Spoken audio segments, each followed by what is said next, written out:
This is the lecture number 6 in the series of fluid mechanics. So today, the first topic we are going to discuss is Reynolds number. Okay, so the I mean the what do you mean by Reynolds number? Okay, so first of all, it is a non-dimensional number. Non-dimensional number means in fluid we are going to use a lot of non-dimensional number, and then how this non-dimensional number is beneficial in case of fluid.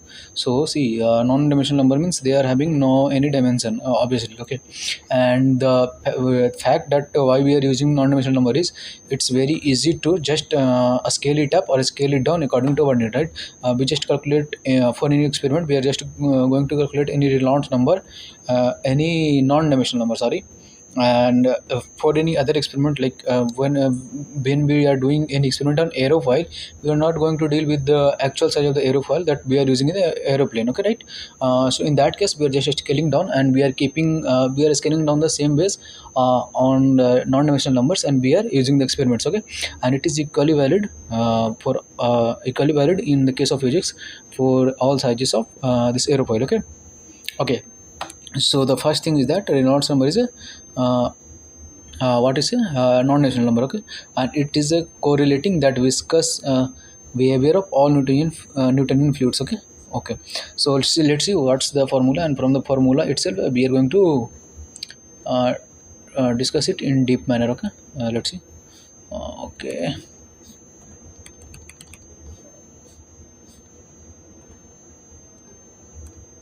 One second. Yeah, Reynolds number is equal to rho b L by mu. Okay, or we can write it as b L by. Okay, so see, now first of all I will just writing definition. Rho is the density of the fluid, v is the velocity of the fluid,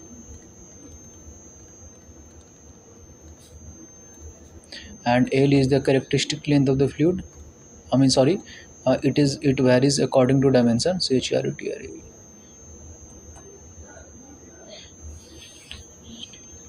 Characteristic length. Okay, and this one is also characteristic velocity, not a simple velocity. And this mu is dynamic viscosity, right? Okay, dynamic viscosity. So now here you see from the relation itself, if you calculate both of them, L to L cancel, B to B cancel, then you will get mu as a rho b by mu. Okay, so this one is dynamic viscosity, and the term which are it's like mu by density. Okay, so it is known as kinematic viscosity. This one is another term. Okay, so generally we use kinematic viscosity because this is the whole term which depends on fluids itself, right? It's a fluid characteristics, and these things L and V, these are other parameters. L is the dimension characteristics, and V is the outside characteristics. It is dependent on other things. Okay, so now for kinematic viscosity, it is called kinematic because see, this consists of mass here, right? So that's why it's known as kinematic viscosity, right? Because mass gets cancelled. Okay, so that's why it's a kinematic viscosity. Otherwise it should be called kinetic. Okay, or we call it dynamic viscosity. Okay, so that's all. And the dimension of this kinematic viscosity is L square T. Okay, distance square by time. Okay, that means meter square per second. Okay, that is kinematic viscosity. Okay, and now see, so we have seen this like Reynolds number. This is a non-dimensional number. So why it's important, right? There can be impossible Reynolds number that we can divide v by v by anything, we can make it in non-dimensional, right? So how or why it's important. Okay, so see, if you see that Reynolds number, it is like the numerator of the Reynolds number it consists of velocity, right? V, and denominator is like you can see it is a v or mu. Okay, anything mu or mu, it's capital mu in small mu. So this velocity, this is known as diffusion term, right? And this one is known as viscous term. or this is one called momentum term or something like momentum term. Okay. I mean it's an analogy. It's not directly a momentum. Okay, and this one is viscosity term, right? So see, momentum term means what? If the momentum term is high, that means velocity is the high. Then the fluid is moving at very high speed. And whenever viscous term is high, that means viscosity is very high. This means shear stress is very high on the fluid. That means the fluid will slow down, right? So whenever velocity is your high, that means Reynolds number is your high. That means fluid is moving at very high speed. Okay. So on basis of that, if fluid is if Reynolds number is uh, if Reynolds number is I mean very low, right? So first case, if very low, so we can't like see. And 1 second, I will first start. And Reynolds number in medium and Reynolds number in high. Okay, so it can be broadly classified into three ways. So for example, if Reynolds number is very low, that means the motion is known as creeping motion, right? Viscous creeping motion. I mean viscosity is very high, right? That's why this Reynolds number is very low. You can see that if denominator is very high, then only Reynolds number will get decreased. Okay, so that's why viscous creeping motion. That means fluid will highly movable, right? It is like creeping or kind of something. It's not moving in a continuous manner like that. Okay, and if the medium, that means Reynolds number in medium, that is a pure laminar based fluid. Okay, and if the high, that means turbulent. Okay. So for laminar and turbulent case, we can say that laminar means if any pipe. I am just describing it here quickly. You will study this in the upcoming sessions. Okay, so see, these fluids are in a if you see any soldier or kind of something, when they do parade, they are in a very line and very linear fashion, right? They are not going like in any mob lynching kind of things. People are moving random here and there and a very high speed, right? So that cases you can understand that the fluid is not in a very linear pattern or not any uniform pattern. Then we can simply call it turbulent, like very I mean ununiform manner. Then we call it as a turbulent flow. And if it is in a very linear and very any pattern is making a very linear pattern, then we can say it's laminar. And if like random pattern is making, or it's very high velocity, during that high velocity random motion can be seen in the fluid, that is known as turbulence. Okay. So that's we can classify it based on the Reynolds number. So if you ask me, sir, how low is very low of Reynolds number, how medium means any number is there. So yeah, number can be there and it can be defined, but it can vary according to the geometry, right? We can't say it like for any general Reynolds number and it will be valid for all the geometry or all the flow. No, it can't be like that. We will see the type of the flow and the type of geometry, and then we can decide what should be the Reynolds number for turbulence case, what should be the I mean creeping or high Reynolds number, creeping or turbulence model. Okay, so I think that you all understand that why Reynolds number is important, right? If it's high, we can say that that means the momentum term is very viscous. That means fluid is not very viscous. Okay, that means it's moving very at a very high speed and in very random manner. Okay, and that's why they are having some frequencies kind of thing. Okay. You can learn in detail in the upcoming session, or for more detail like turbulence is almost a big deal. Like it's many books are written on the turbulence itself. Okay, so very broad topic turbulence is, and many researches are going on over there. So yeah, that's all for the Reynolds number. I'm not going very deep in that. Okay, and second is that I'm just broadly discussing about flow over plates. Okay, for example, you have studied all these things, right? Especially the viscosity. Okay, so I'm just taking many of the books. You have seen this as example, I mean problem, but I'm just discussing it because it is a very classical problem. Okay, so for example, one plate is there, that is this one. This we will take as X, and this one as a Y, and for example the height is H. Okay, here. Okay, and other thing is that the upper plate is moving with the velocities, let's say v. Okay, moving plate. This one is a static plate and this one is moving plate. Okay, moving plate, and it's moving with the velocity v. Okay, u equal to velocity and u equal to 0 here, right? So the velocity profile that we will get here is like a linear velocity. Okay, so you must have to question me, right, sir? How you just tell me that you are getting a very linear velocity, linear, I mean, see, this is our original pattern. I mean this one, yeah, this one, see, and this is a very linear and a straight line pattern, right, for u as a function of y. Okay, it is very linear, like, so you should ask me, I mean, bhai, this is I mean, how do you get that, right? So I will prove it here. How will I get that? So see, first assumption that we will take here. So yeah, the whole fluid subject is based on assumption. Okay, otherwise this fluid is very, I mean, very tedious and very complex subject. So you can't solve it simply like just going and equating a equation, motion equation or something like that. No, you can't do that. Okay, so first assumption that we are going to take here is it is a Newtonian fluid. Okay, so I mean, the fluid which are flowing here, and that should do a Newtonian fluid. Okay, so Newtonian fluid, and the second is that no slip condition at both plate, right?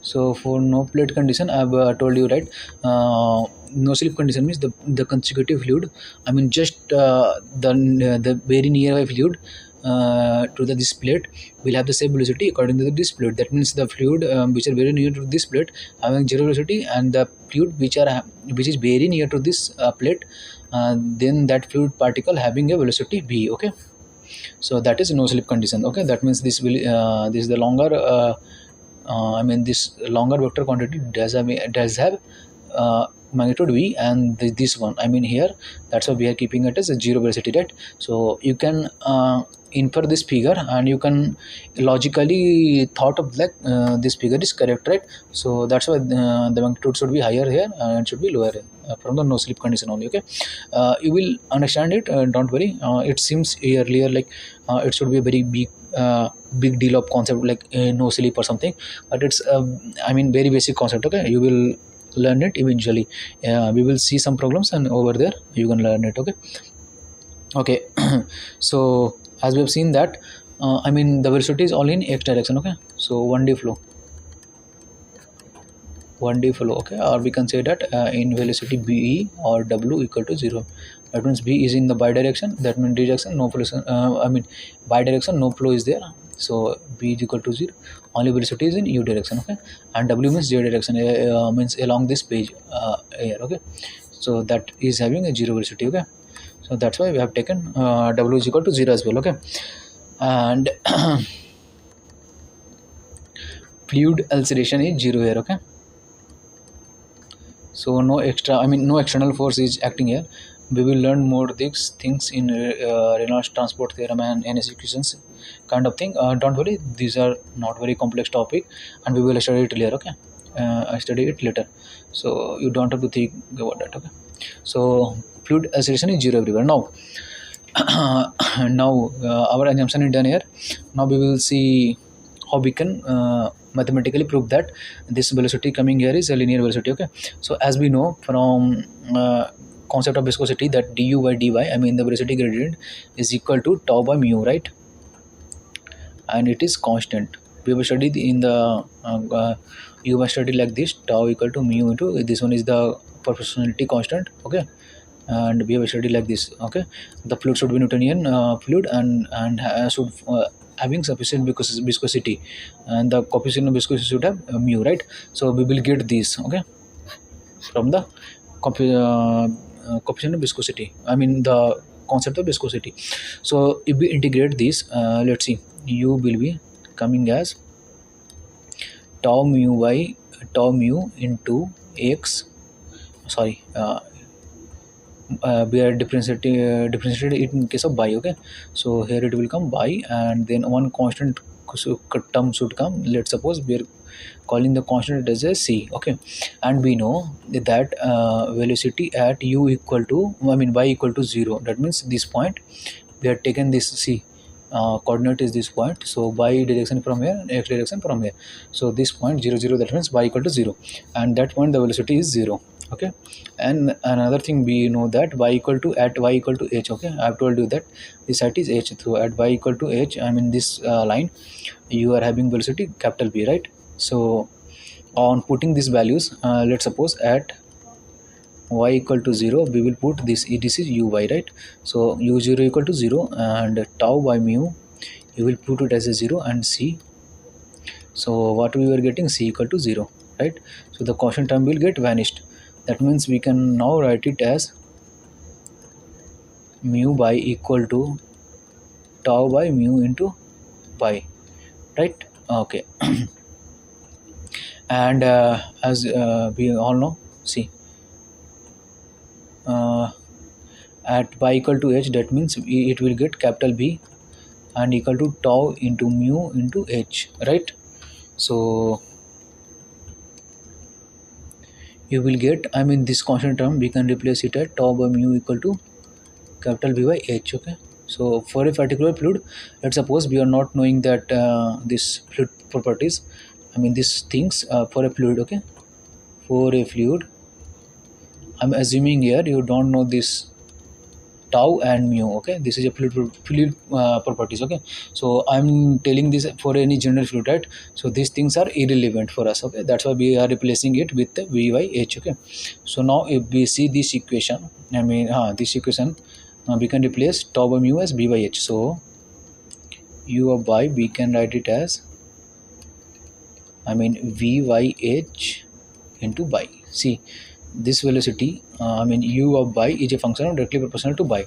That means like see, y equal to ax, right? See, this is kind of thing, right? So I mean this one is y in our case, and y is x in our case. Okay, and this one is a constant that we are writing it here as a. So similarly here we are getting a straight line. Okay, and this one is the equation of a straight line. You all know that, okay, from your high school.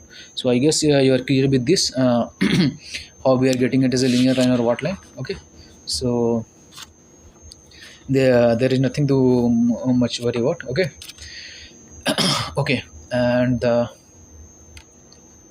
now I'm going to discuss a very I mean not a very conceptual thing, but just an informative thing. Okay, so that maybe these things come in your ESE or GATE examination. That's why I'm telling here. Okay, variation of viscosity with temperature. Okay,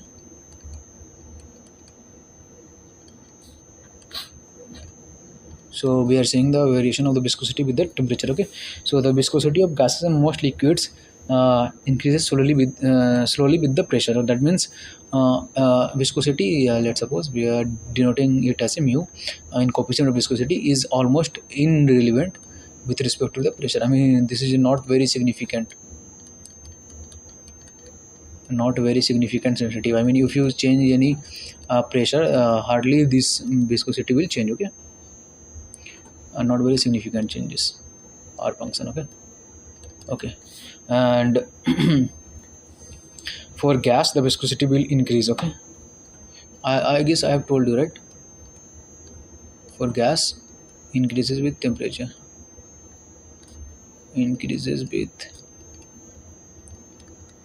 okay, and some relation has been given out here, so that's why I'm saying mu by mu naught is written as, see, two relation have been given, t by t naught to the power n. Okay, and another relation that is given here is t by t naught to the power 3 by 2 into t naught plus s upon t plus a. Okay, so this one is known as Power's law.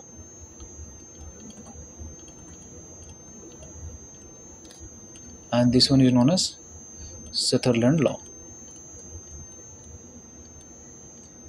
Okay, so the question might be come to you like what is mu naught and what is T naught. Okay, so let's suppose if you know any temperature T naught, we usually take it as absolute temperature. Okay, I mean we call it as absolute temperature, and we take usually at 273 Kelvin, between 0 degrees Celsius. Okay, at that temperature some viscosity of the fluid is having, that is known as U naught. Okay, so these one things are known.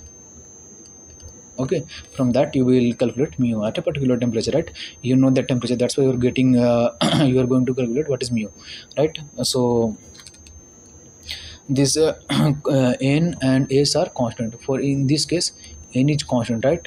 And for air the n for air is 0.7. okay, and for s for air, that means in this layer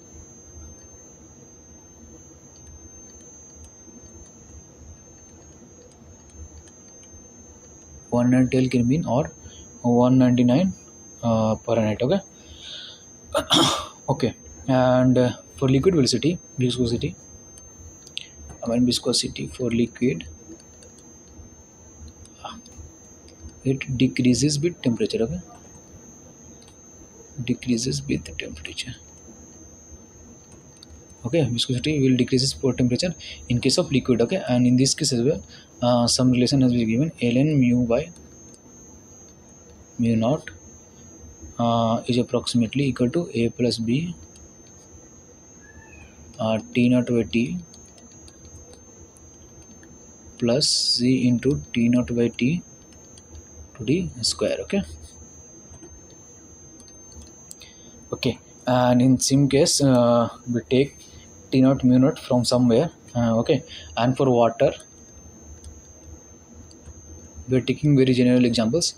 A is equal to minus 1.94 and B is equal to minus 4.80. okay, and C is equal to 6.7.